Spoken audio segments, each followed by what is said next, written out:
No, yeah, we're having a histology quiz. Okay, so similar to the respiratory system. So we've already talked about the kidneys several times. We were talking about reproductive because of the influence of the developing kidneys on the reproductive components. They both develop from the intermediate mesoderm. And so let's just look at a little bit of the embryonic component just as a review. So I'm going to switch over.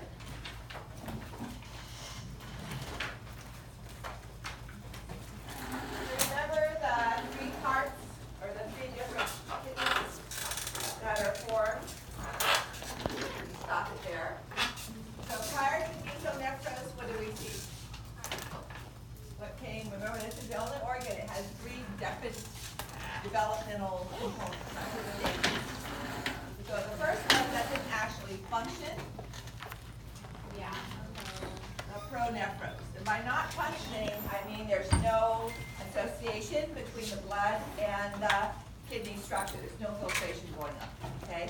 So this is merely a placeholder, an induction for the urinary and reproductive systems. And the next one is up on the screen, mesonephros. And this is the one that we dealt with in reproductive development because the mesonephric duct in the male became our epididymis, the vas deferens, and the seminal vesicles, first part of the urethra.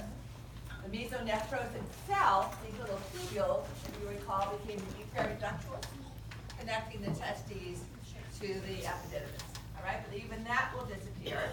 And our true kidney, which isn't up there yet, you might remember the name of the true kidney? Metanephros? Yes, metanephros. So while we watch a little bit of this development, we want to pay attention to two components. The metanephric duct, all right? The metanephric duct is going to form in the kidney the collecting ducts and tubules. Those will drain into a minor calyx. And two or more minor calyces will form a major calyx. And then the major calyces join together to form a pelvis. Not our pelvic cavity, but the pelvis of the kidney. And then this is collects and drains into the ureter. All right, so all of those are developing from the metanephric duct. Those are all collecting and flow channels. They're not the structures that actually filter and modify the content of the filtrate. So that's going to come from metanephric mesenchyme, which is the mesenchymal cells surrounding our metanephric duct, right? So we're going to put nephron. And as we move through the anatomy this evening, we'll talk about the parts of the nephron. All right, so here you can see the mesonephros. This first part up here is actually the pronephros that's going to start to disappear. Okay?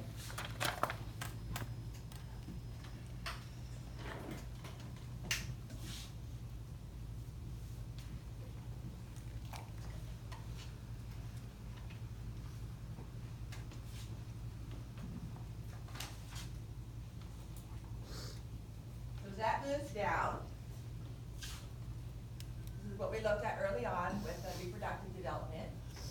We ignored the true kidney, which is the metanephric. So the metanephric mesonephric duct is going to empty into this area here, which is going to form the urinary bladder because and the urethra, because that's where the sperm in the male at least is going to flow through. Okay. And you can see that even in the mesonephros, we have this association of the blood supply with the kidney tubule. So now here is the metanephros, and coming out of the mesonephric duct comes the metanephric duct, right? So this is actually down in the pelvis. It's going to move up to where the true kidney, and most people where the kidney develops. So this in cream or beige is that structure that I said, all those structures that I said developing from the metanephric duct. I'm going to put this on a pause. So these are the minor calyces, major calyx, the pelvis, and the ureter. Okay? So those are many of the structures that I wrote on the far right that develop from the metanephric duct.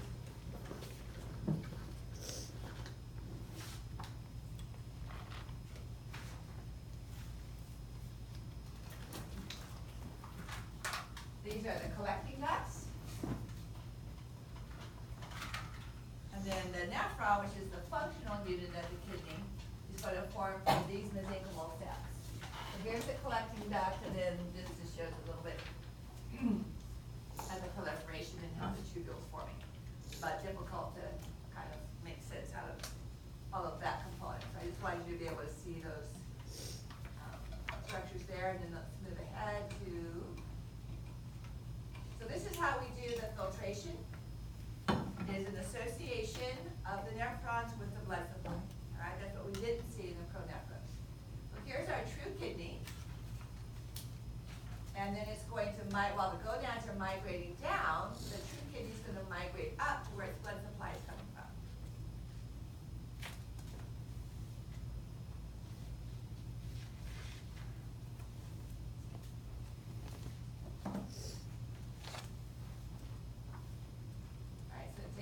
Association with adrenal glands.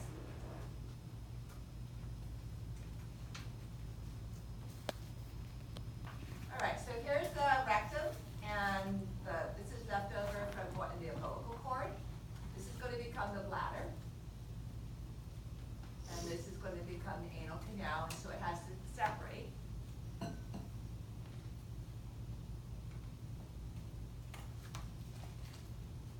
Now we have two separate openings for the rectum versus the urethra.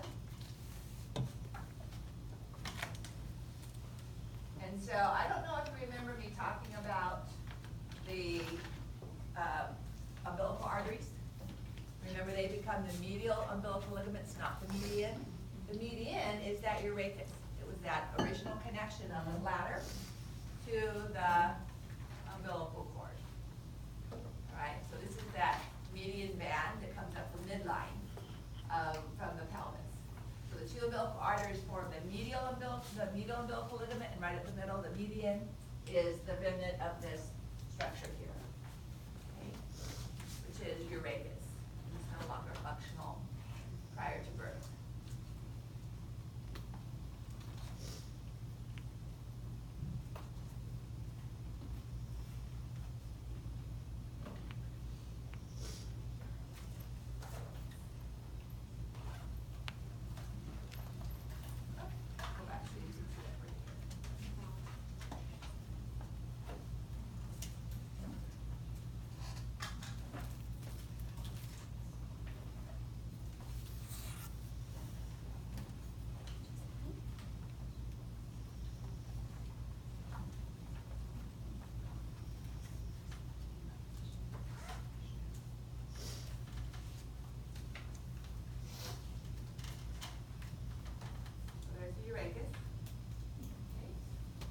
Separate rectum from the urethra.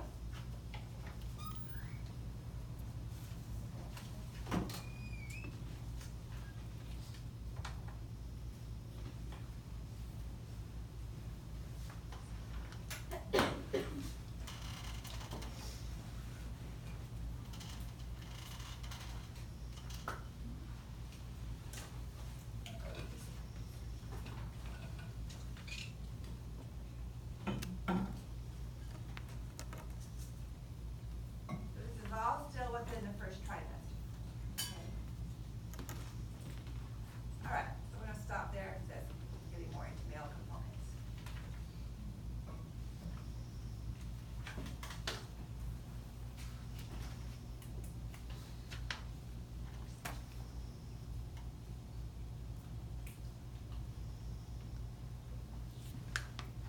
So this is a diagram that just compares the development here as we see.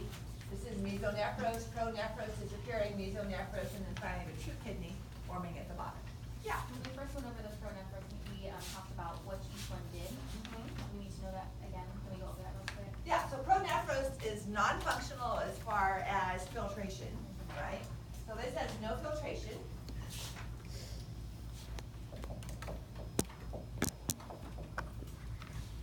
And because there's no association with any blood vessels. Here we start to see the mesonephric tubules, which form the efferent ducts. There's actually filtration going on here. Mesonephros is the first functional kidney.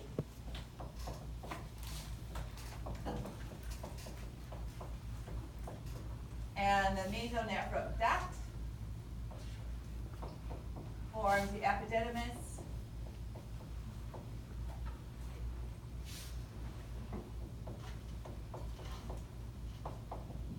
Through the prostatic urethra.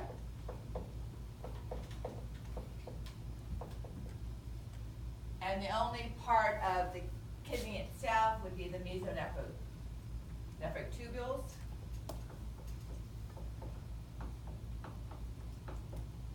Which become the efferent ducts.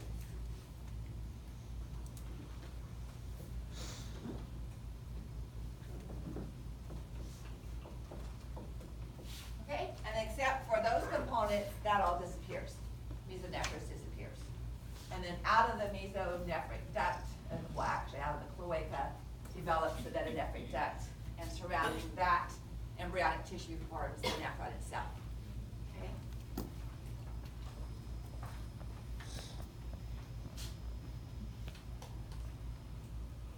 So these are a couple bunch of pictures you can just look at. It's basically saying the same thing that I've just gone through. And again, this is a diagram of the structures that I said. So everything in purple is forming what I've written over there from metanephric duct. Okay. And except for the collecting duct, which is simple columnar, all of these structures are formed of our urinary epithelia. What's our urinary lined by our urinary epithelia, which is, yes, transitional.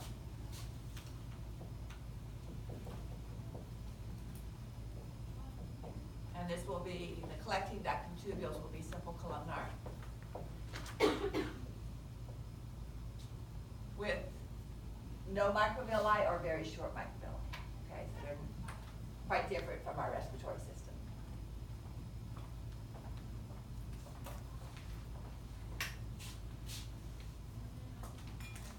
Okay, so looking at this structure here, you can see that purple again is the collecting duct that's leading down into the minor calyx. So what we're looking at here is the collecting duct coming down into the minor calyx, and this is the nephron. Okay, this is what's formed from the mesonephric tissue, the mesenchymal tissue of the metanephros, and the collecting duct and the collecting tubule is the last structure formed from the mesonephric duct. So if we look at this view, what's in purple, and it'll come to make more sense as we diagram everything, is still from the metanephric duct, and this kind of pinkish is coming from the mesenchyme of the nephron, okay? Coming from our metanephric mesenchyme. So everything that's lined with transitional epithelia, except for the bladder itself, is coming from the metanephric duct, and then the nephron itself is coming from the metanephric mesenchyme. So again, now it's going to be dark brown. So this is kind of this diagram itself probably sums up best the origin of the metanephric duct, branching out to form the minor calyces and collecting ducts, and the light pinkish brown would be the metanephric mesenchyme of the nephrons. Okay, now we've seen that like 5 times. So with all of that component, there can be anomalies, there can be variations in congenital formation and congenital problems. You can be missing a kidney, you could have 2 kidneys on one side, you could have kidneys on both sides and an extra kidney on one side, so there's variations, all right? So this is just, again, another summary, so you can just go back and read it. It's just a variety of images. But this one illustrates, you're asking for function. You can see there's no intimate connection between the blood vessels and the conephros. So that's why there's no filtration. We get to the mesonephros and the blood vessels are inside this little cup-like structure. That's where filtration occurs. Okay? Which leads us to the first question. So, that should be a 22 up there, not a 2.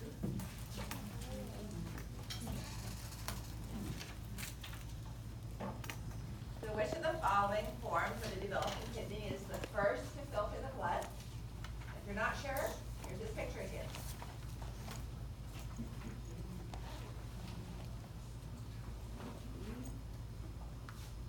Or you can look on the board. B. So what is the process of filtration from bile 430? There's a phrase that defines it. Filtration. So diffusion is the movement of particles from high concentration to low concentration. Separation of particles, you're halfway there. By size. Okay? So that is part of what we're doing with the kidneys. One thing that the kidneys do that no other organ does for removal of waste material, and that's the separation of size by particle. So that sets up the purpose of why we have our nephron structure and that intimate association with the blood supply. All right? So as you can see on page 3 of your lecture notes, there are additional functions. So the waste are primarily forms of nitrogen, urea, ammonia, and creatine.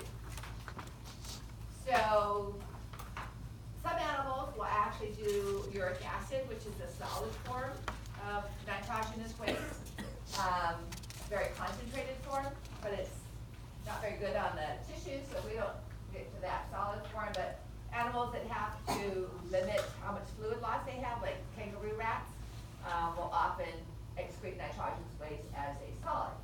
So what do we mean by nitrogenous waste? It's a breakdown product of what organic component?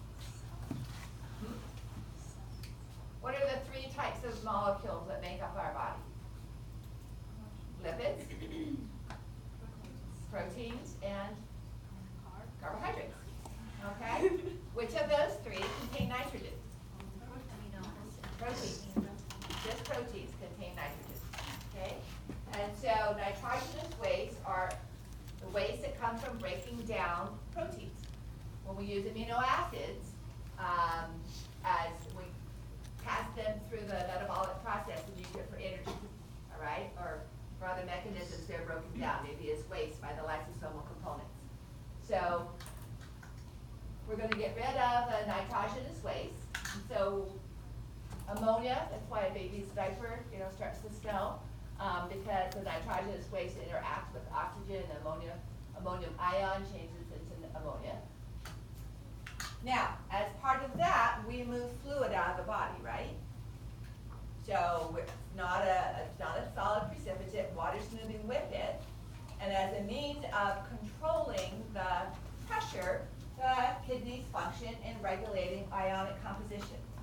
So primarily sodium and chloride, but sodium and potassium are often exchanged, all right? So some diuretics increase the amount of fluid loss by getting rid of sodium, and they're called potassium-sparing diuretics, so that potassium does not become imbalanced. But there's also calcium. You don't see calcium up here anywhere, but I don't know if you recall from Bio 430, the kidneys are an endocrine organ because they are the final location for the maturation of producing vitamin D, which is calcitriol. We started in the skin with cholesterol being converted to cholecalciferol, and the final component, calcitriol, is vitamin D, and that takes place in the kidneys. So they regulate calcium components. Magnesium is another one. We're not going to have time to look at all of those ion components, all right? But because of their regulation of fluid levels, they involve ions. Regulation of blood glucose.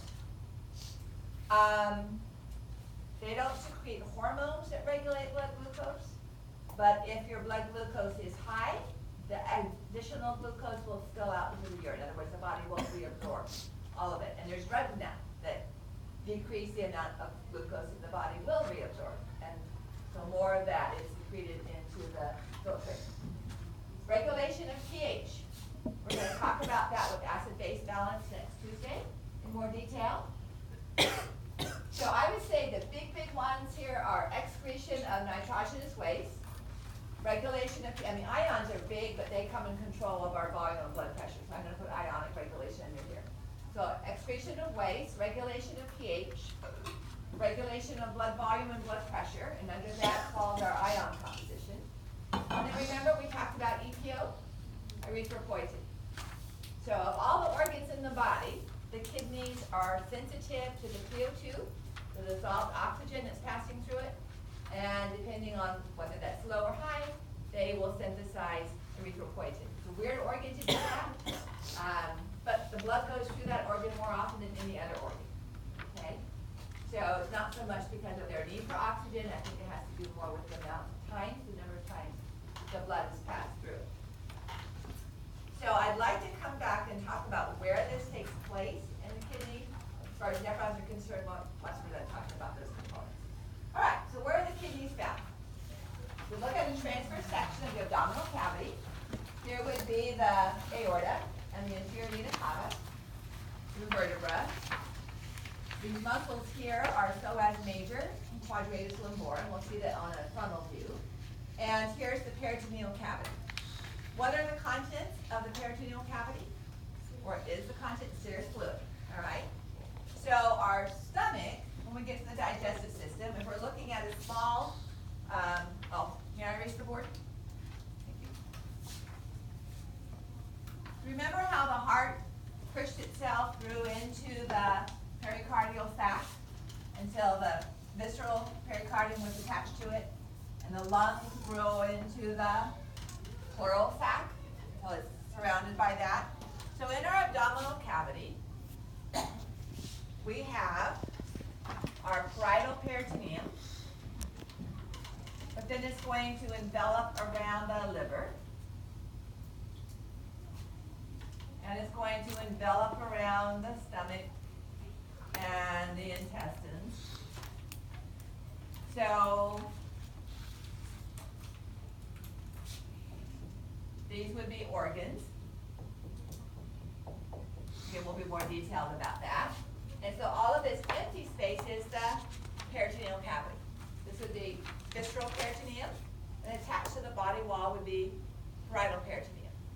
So as we go through the digestive system, we're going to talk about intraperitoneal structures. Structures that have visceral peritoneum on them. Some structures, however, either develop completely or through embryonic change, never bulge out into the peritoneal cavity, but remain behind. So this is known as retroperitoneum,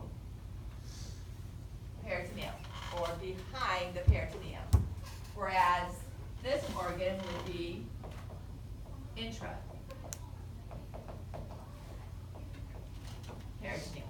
completely surrounded. Remember the mesentery term that we used?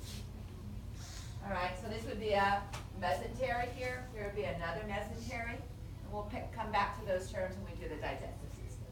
Okay? So here are the pair of kidneys. Here is the parietal peritoneum.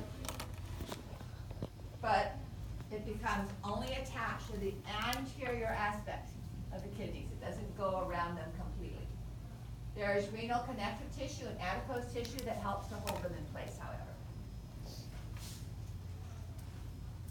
So, quick review of that, see if you have a 30-second memory.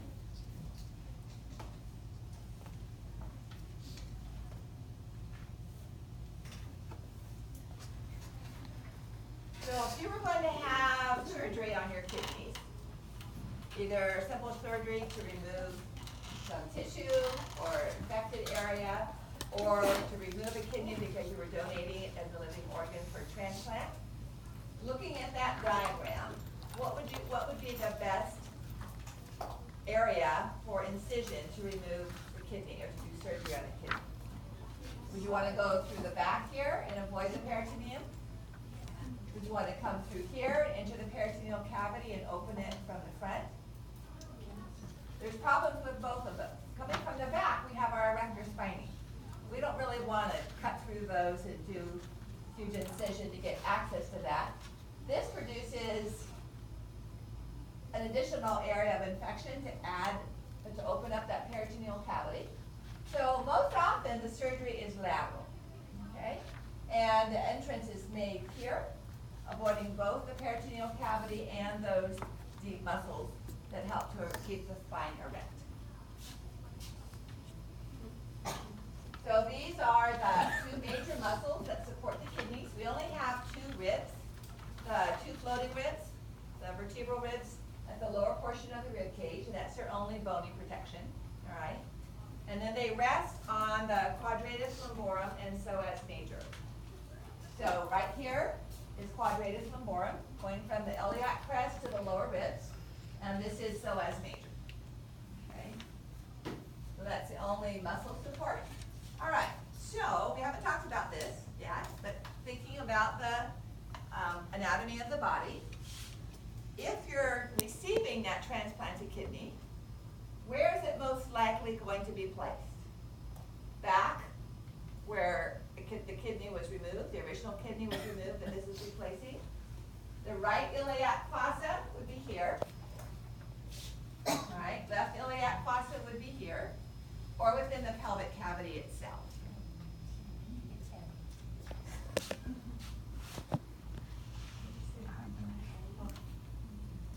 So, what's the problem with putting it back where the original kidney was?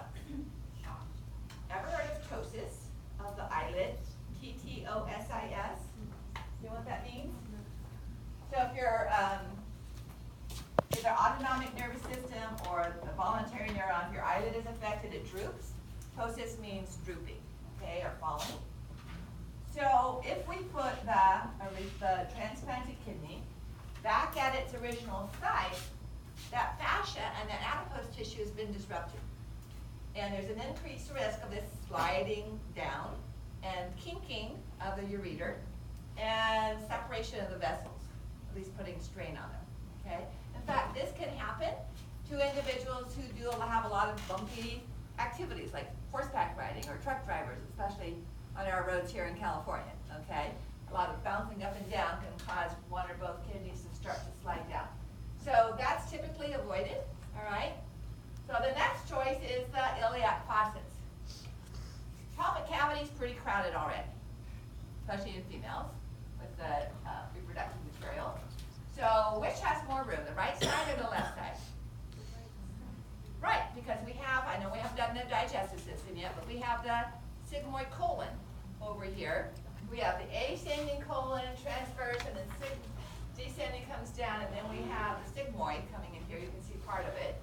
So there's typically more room on the right side, even if it was the left kidney that was removed, okay? Now, they may do it on both sides for a particular reason, but just anatomically, this side here is the best available choice. So here you can see an example. You can see they don't try to reattach way up there to the renal arteries of the recipient, but insert them into the iliac vessels. Okay, the common iliac, rather external iliac vessels. The last picture, that one, where's the quadratus lumborum again? Right here. Oh, okay. Quadratus means quadrangle. The rectangular muscle that essentially goes from here to here. Okay. It attaches to the transverse processes of the lumbar vertebra, and it functions in lateral flexion, or we switch origin and insertion. When you walk, notice how I pick one leg up, it keeps that side of the pelvis from drooping, it pulls it up. And then this would be the psoas major there. Okay.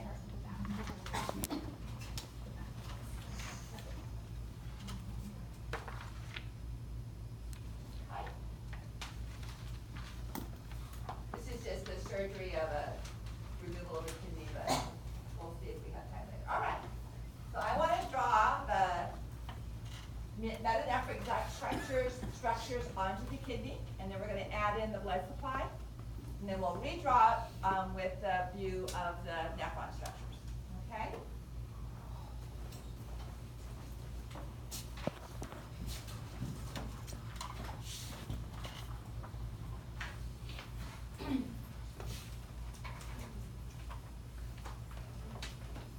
And I'm going to tilt the kidney slightly just so I can get a larger one onto this board. We have another hilus. Remember how the lymph node had a hilus, and the spleen, and even the lungs have a hilus? It's just that indented area where the blood vessels and the pelvis are attached.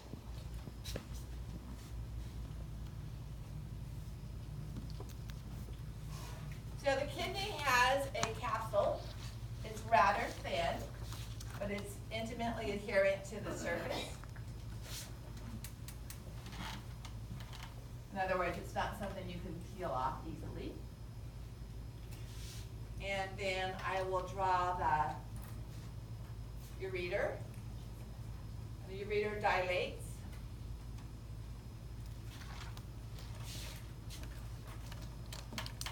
Or ureter, if you prefer.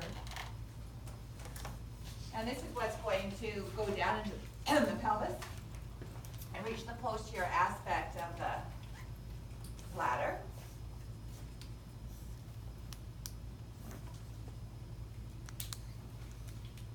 And then this dilated region would be the pelvis. So I'm putting a capital T under these structures to indicate that they're lined with transitional epithelium. Okay.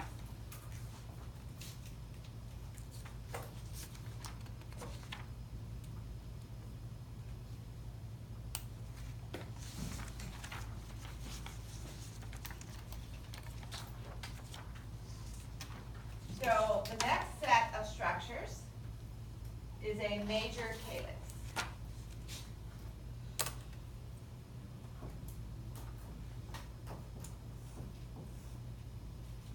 And it's formed by the union of two or more calyces. I drew two, but it can be more than that. So that each of these is a minor calyx. Okay. So major calyx, major calyx, major calyx, minor, minor, minor. So minor, minor, and minor coming together to form a major. Two minors here forming a major, two minors here forming a major. Okay.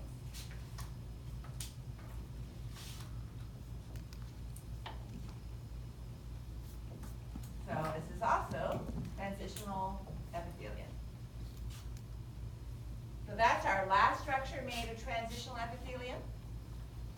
However, still formed from the metanephric duct, we have the collecting ducts.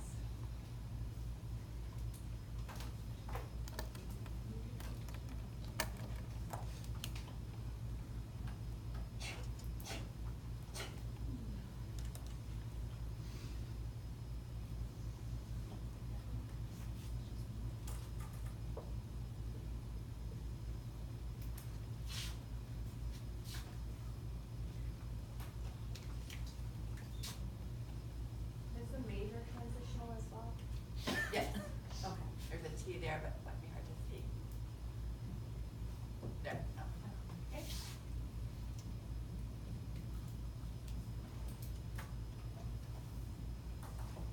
So collecting ducts, actually I'm going to draw a little bit over here to the side because we have collecting ducts, but right near the tip, several collecting ducts will come together and form a very short papillary duct. Okay, so this is a collecting duct. And this would be a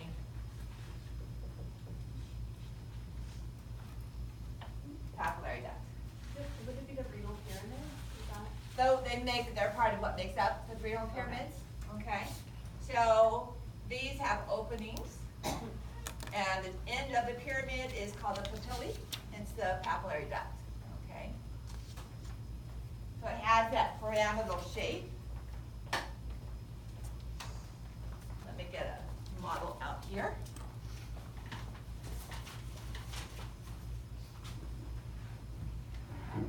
This first one is scary because it's so colorful and has so much stuff on it, but it's actually very basic and simple once you know where to start. And then everything just is identified, kind of like the heart. Once you identify one chamber, you can figure out all the other chambers. All right? So, notice the two long yellow channels. Those are collecting ducts. All right? And then down here, they're coming together and receiving several other collecting ducts. That's the papillary duct. Okay? So these are simple columnar epithelia. And then the transitional starts with the minor calyx. Okay? So now that we have that in mind, let me get another model to show you a medullary pyramid.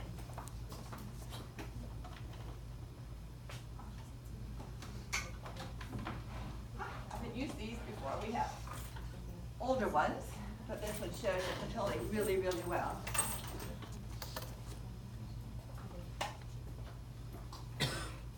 All right, so starting from large and going to small. So here in the tan would be the minor calyx, major calyx and pelvis leading into the ureter. Okay? And you can't really see the collecting ducts, but you can see the pyramid that forms them. So a broad base tapering into a medial structure, and that empties into the minor calyx. So here is one pyramid. And as I tilt it up, this would be the minor calyx right here. And it bulges down kind of like the cervix bulging into the vagina, based on what we talked about in our anatomy earlier. All right, so this would be the papilla, and all those openings that you see there would be the openings of the papillary ducts. So the collecting ducts come together, they're shown here in white, all right, and then form the papillary ducts, and then each papillae opens into the minor calyx. So, to lead that back to what we're talking about with our, these white structures out here would be the nephron. So where you see these little balls are referring to here. And this is the first part of the nephron. This is where we actually do filtration. This is where small particles, water, and sodium ions, and amino acids, but not proteins and not cells, can cross out of the blood into our nephron. Then it passes through the nephron, and a bunch of changes occur. Almost all the sodium is returned to the blood, all the glucose, unless you're diabetic, all of the amino acids, all right, are returned to the blood. So we're changing the content. So we don't call it urinae, we just call it filtrate. Finally, we've changed the content, and it enters into the collecting duct. Now we change the volume. So if you've drunk a lot of water, the urine that you're going to make is very dilute. Almost, you can hardly tell it's in the toilet bowl. All right. If you haven't drunk very much water in 2 or 3 days, it's going to be very dark because your body's going to reabsorb as much of that water as it can to keep it in the body. So that's occurring in the collecting duct. We don't call it urine until it drips out of those papillary openings. And so the first time we call it urine is when it's in contact with transitional epithelium, when it enters into the minor calyx. Okay? So the process about what goes on in between is what we'll talk about on Thursday. How do we filter it, and how do we modify its content? Okay? So that gives you an idea of what the medullary pyramids are. Before we leave, you'll notice that there's a lot of adipose tissue packed in here around the minor and major calyces. This is the last time I'm going to talk about it, and I don't ask about it on exams. But the pelvis is this channel for urine. The depression, or the space within the kidney that supports that with the adipose tissue, is called the sinus. So it is important clinically, depending on where infections occur and develop. That's about as much as I'm going to say. To clarify, let's say you're going to put an in-ground pool in your yard, all right? You're going to buy this pool already preformed, made by molding fiberglass. So you dig a big hole, and you put in the fiberglass pool. The hole is the sinus, The fiberglass pool would be the minor and major calyces in the pelvis.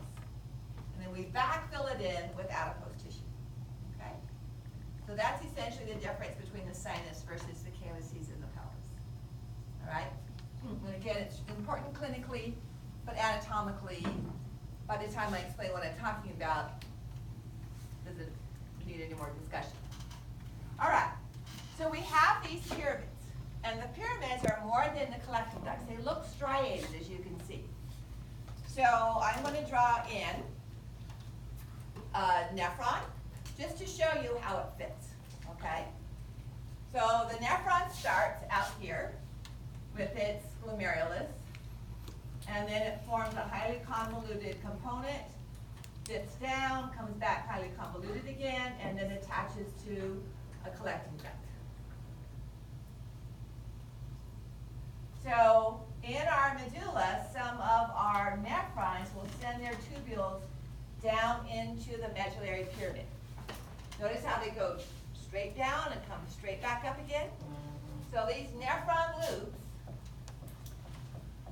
are another component of the medullary pyramid that makes it look striated. Okay? So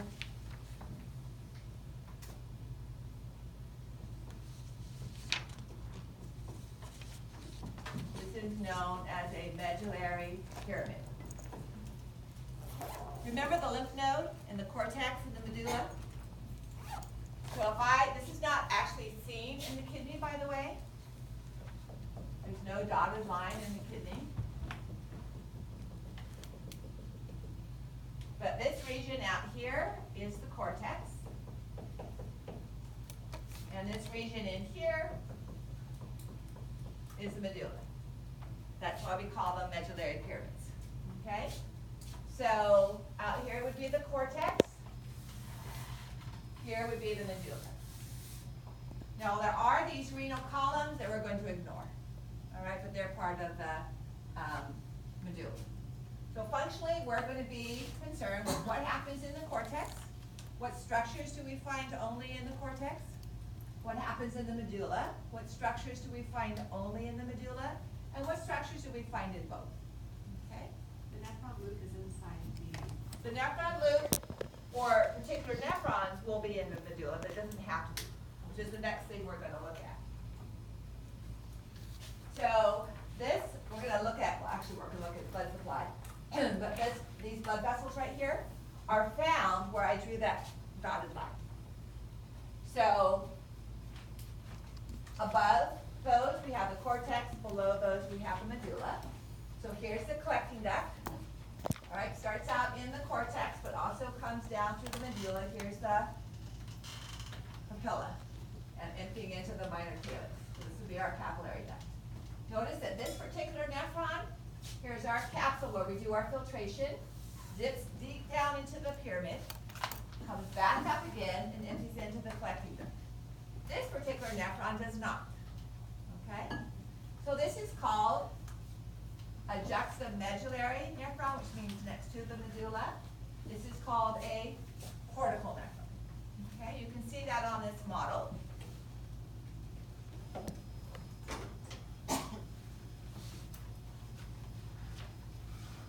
So here, this purple and beige loop coming way deep down into here is a juxtamedullary nephron.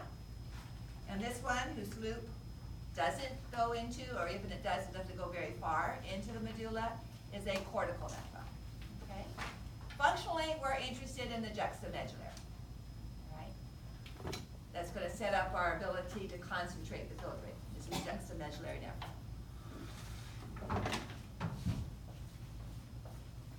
And I'm going to actually draw this on the board in a little bit after I draw the blood vessels.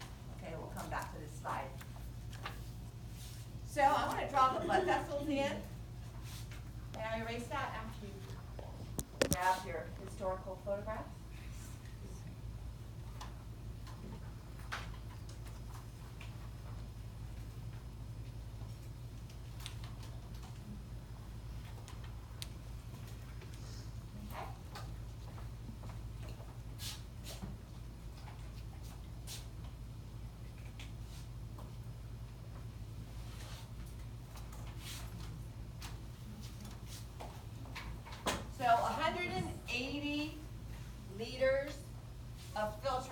made every day. We don't even have that much blood in our body, okay? So it stands to reason that most of that filtrate is reabsorbed. What we excrete is 1.8 liters, almost 2 liters. So obviously we're doing a lot of reabsorption, a lot of filtration and reabsorption of what we filtrate, but that just shows how much fluid actually passes through it. So I'm going to draw that same structure again.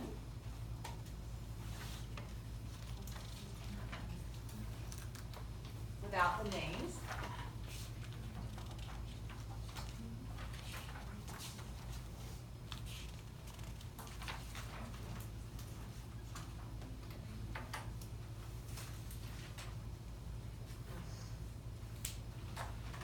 Getting a brand new green pen, it's not very bright.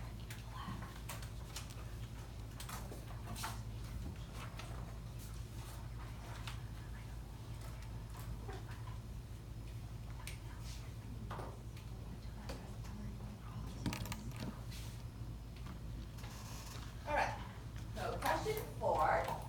Which of the following components of the urinary system develop from the mesoderm of the metanephros? So one answer question.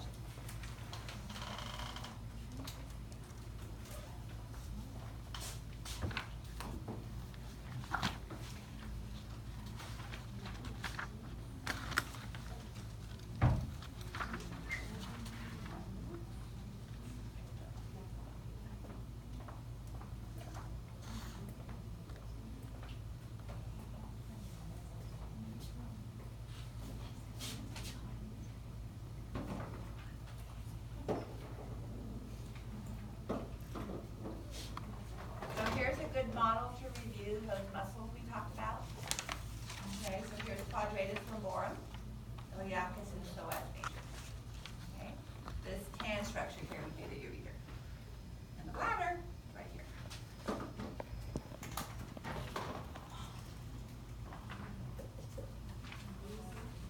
All right, we have quite a few of these. In fact, you want to go back and get one. There's 6 or 7 of them back there to follow the blood supply and structures as we go through.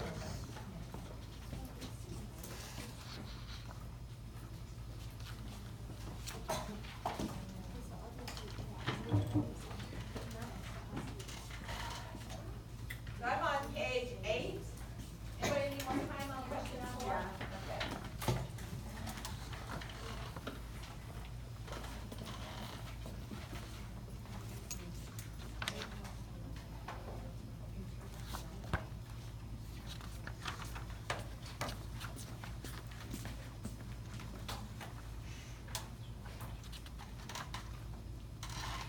Does anyone have this? 'Cause I don't have it.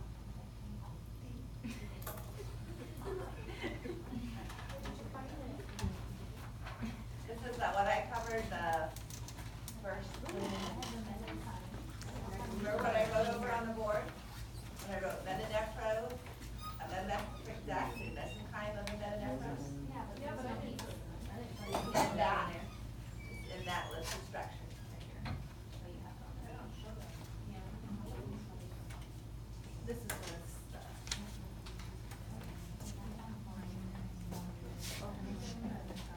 Yeah, I just saw on the PowerPoint.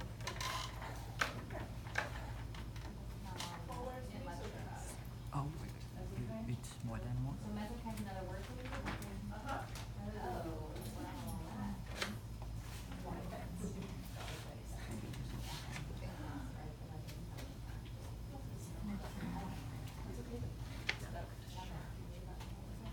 Okay?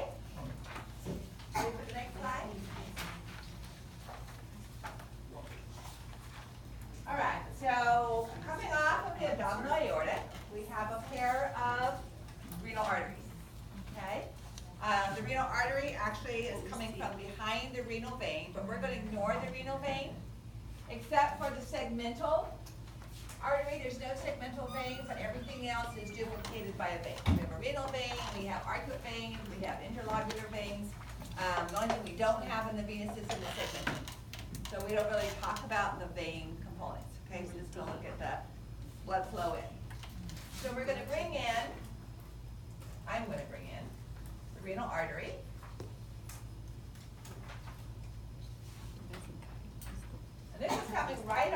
the aorta. So you expect it to be, to have pretty high pressure.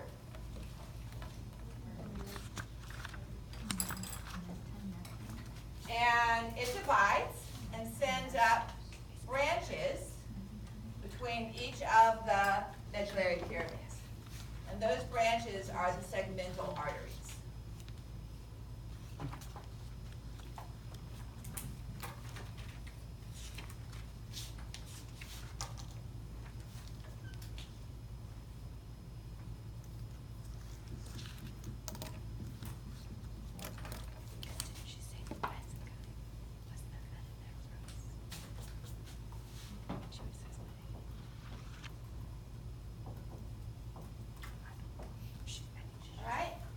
And then going between each of the pyramids, we have what's called an interlobar. The kidney develops as lobules. Each of the pyramids forms a lobule, and in the embryonic development, the outside of the kidney is very bumpy. For every pyramid, there's a rounded bump. And in sheep kidneys and other animal, pig kidneys at least, those bumps still remain. In humans, they get smoothed out, so the outer surface of the kidney is rather smooth, okay? In fact, some faculty have students dissect the kidney. I don't, because all you do is smell urine and it doesn't give you any better understanding of what you see anyway. I mean, the heart, yeah, the heart you can see all these different chambers and it's really cool. But in the kidneys, I'll pass around the two kidneys. And essentially this is what you would see. You can look at the pelvises.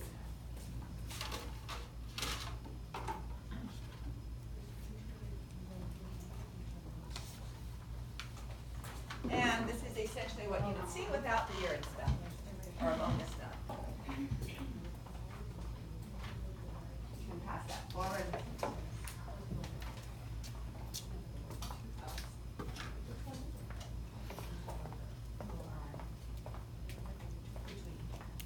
So on the diagram, we're right here. And these would be the segmental arteries going up here between the major calyces. Then, running out between each of the pyramids, and I'm going to draw in a pyramid in blue just to give us something physical to look at here.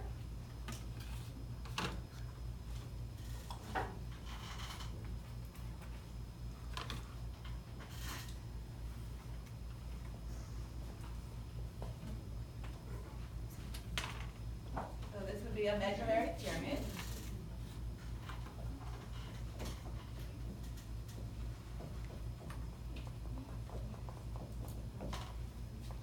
And so our interlobar arteries are going to be found in between the pyramids.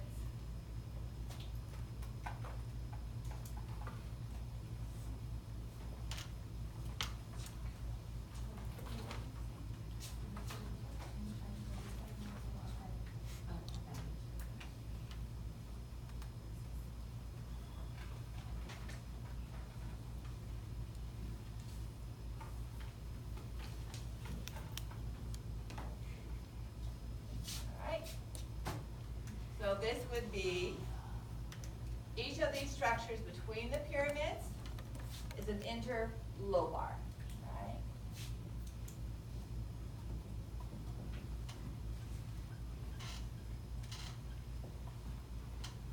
So that takes us to these right here.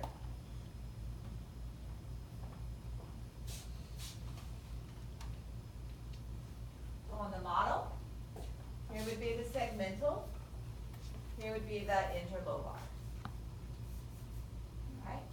Now, each interlobar kidney is connected at the base of the pyramid by arcuate arteries. Notice how I'm drawing an arch.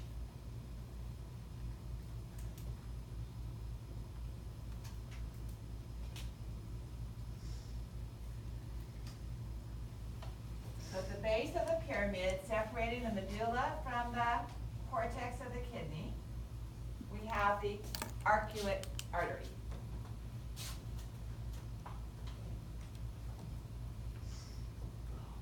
ARC, just like our college.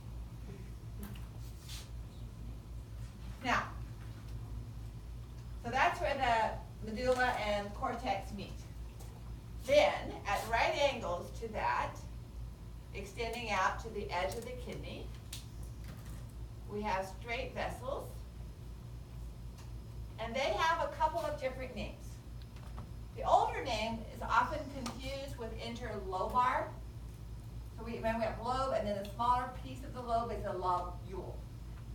So the older name is interlobular. An easier name to remember, these are radiating out into the cortex. So cortical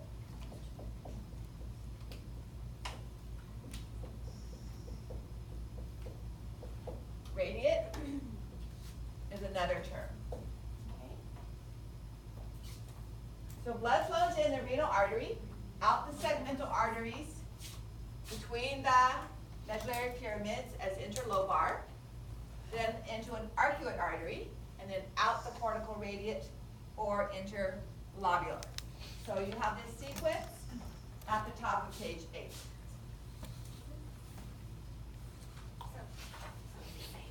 Yeah.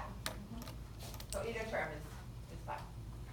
And I go back and forth. If I use them on an exam, I don't know how the quizzes are, but I usually put it in parentheses or something, so. Now, those have branches. So for those branches, I'm going to erase this and draw this diagram that I said I would come back to. Okay? So I'll let you finish what you have up there.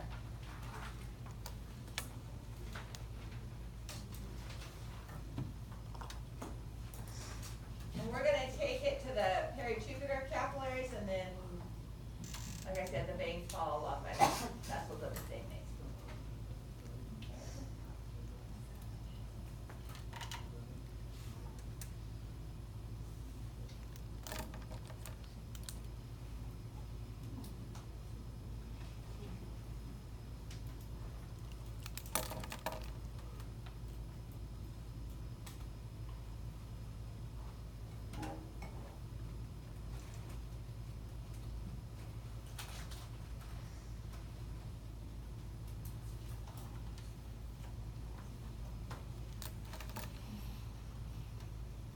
Alright, do you want any more time on this one? Okay, we'll go back to this diagram so you can see what I'm getting at, and I'll erase this one.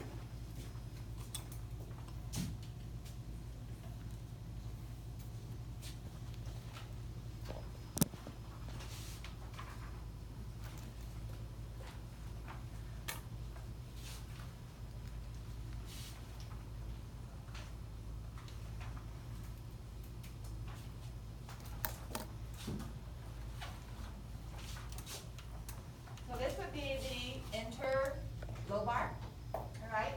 And this would be the arcuate, and this would be the cortical radiate. So I'll put in a couple of interlobars.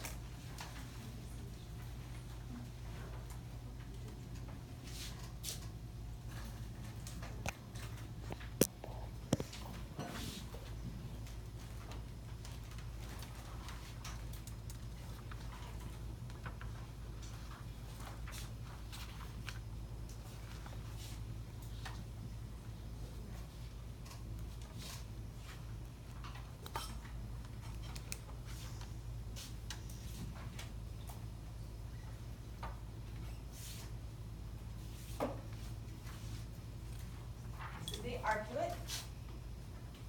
And again, the veins by the same name would be right beside them. So this would be the medulla, and up here would be the cortex, okay?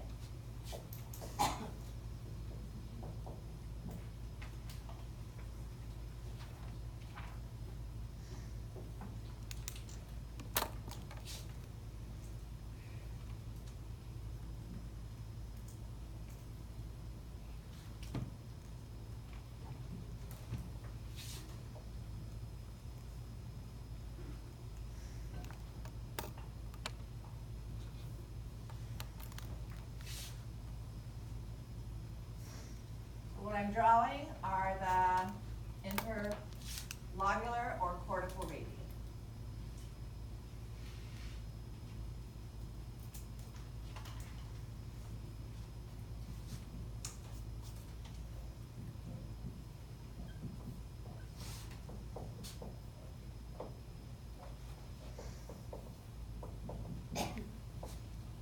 Alrighty?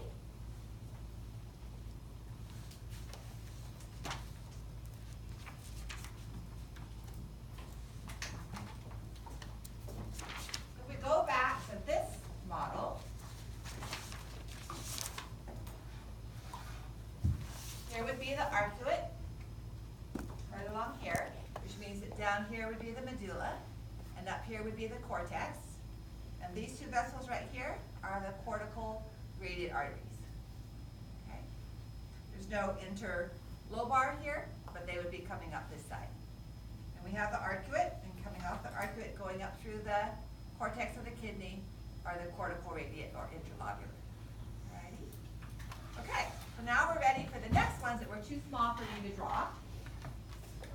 And coming off of the cortical radiate, we have blood vessels that have only 2 layers of smooth muscle. What do we call a blood vessel that has only 2 layers of smooth muscle as we're passing from artery to capillary stage? Arterial, okay? So these are arterioles. And they're carrying blood into our nephron. So they are identified as afferent, going towards, if you remember the sensory part of our central nervous system, afferent, arterial. Okay?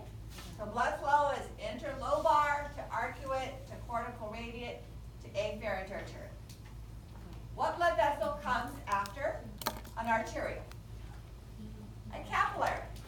So, there's our afferent arterial. Now this is going to form a ball of capillaries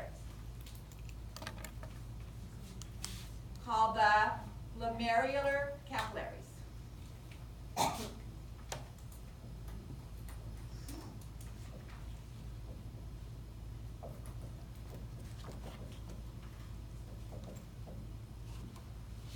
That's too many words for you. It's also known as the glomerulus. Okay? And that's what's inside this nephron structure right here, the capsule. All right, what typically comes after a capillary? A venule. Not in this case. We make another arterial. So, here's our afferent arterial. Here's our glomerular capillaries. And then the blood leaves the glomerular capillaries through an efferent arterial.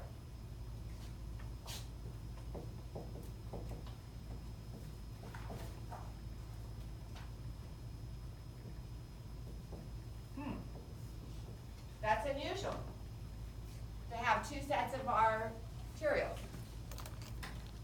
Never seen that before.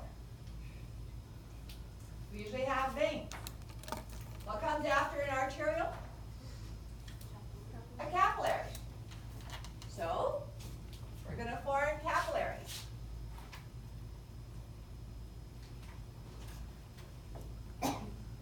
And these are called caritubular capillaries.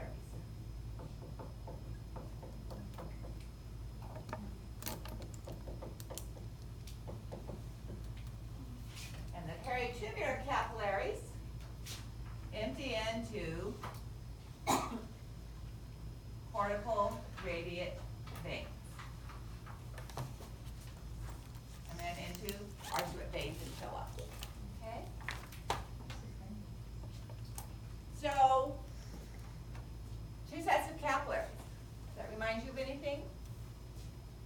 We've seen 2 sets of capillaries capillaries in 2 other locations in the body so far. First week of school, we had the hypothalamic hypophyseal axis, where we had capillaries. The first bed of capillaries was at the top of the infundibulum. And the second bed of capillaries was where? In the anterior pituitary gland.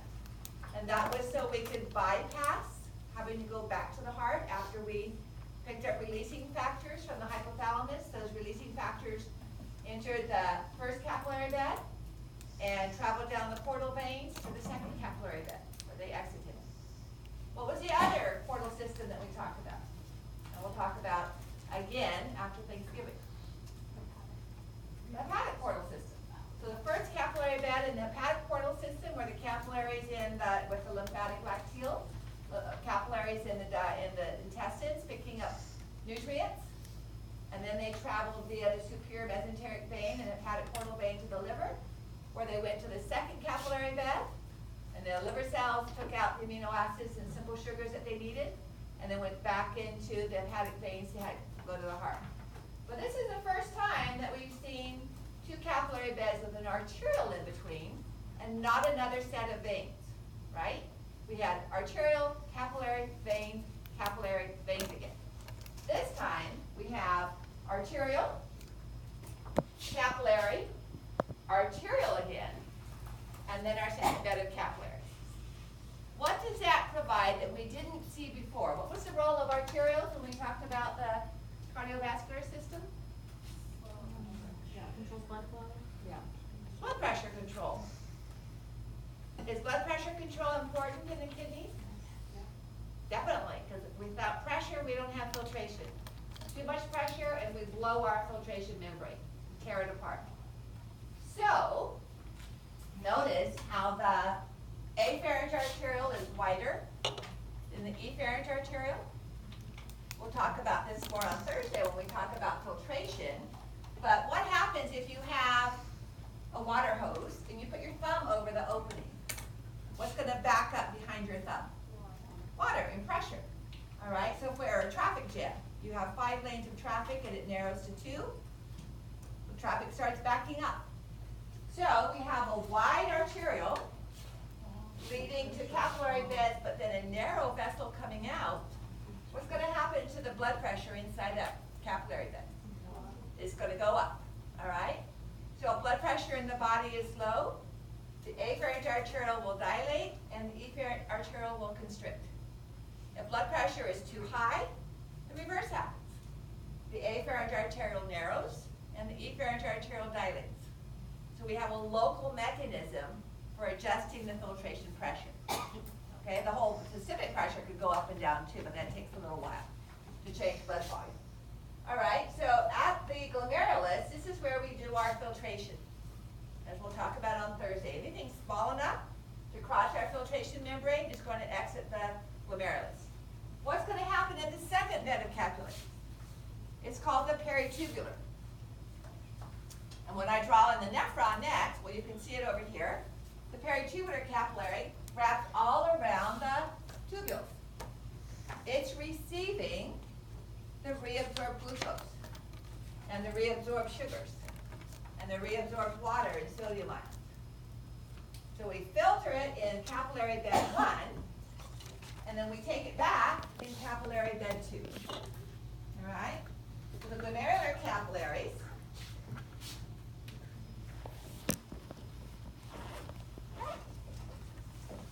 form cap bed 1, and the peritubular capillaries form cap bed 2. Okay. Now, one additional set of blood vessels. Notice these arterioles here that are close to the arcuate arteries. They're supplying those juxtamedullary nephrons. All right? So here's the juxtamedullary nephron. Notice how it's dipping down into the medulla. So, I'm going to draw it over here so I have more room. Afferent arterial, glomerular capillaries, efferent arterial, And here's what it does. It goes deep down into the medulla, comes back up again, and empties into that arcuate vein. Another reason that the medulla looks striated. It looks striated because of the collecting ducts. It looks striated because of these long parts of the nephron loop that go down into it from the juxtamedullary nephron. And it looks striated because of these blood vessels, which are called the straight vessels. What's our word for straight? The straight muscle of the abdomen. Recta.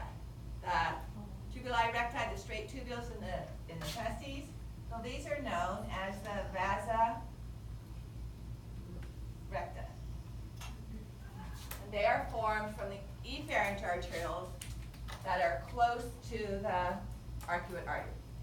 Is that loop? Where is that on the photo? Well, no, it's not showing the Okay. vessels here, it's just showing the nephron. Yeah. All right, so we're going to talk about that more on Thursday when we talk about the purpose of these nephrons, loops dipping deep down. So, remember I talked about how we concentrate our filtrate in the collecting duct? All right, ever heard of ADH? Antidiuretic hormone. So just a preview, if you have not drunk very much water, ADH causes water channels to be inserted into these cells.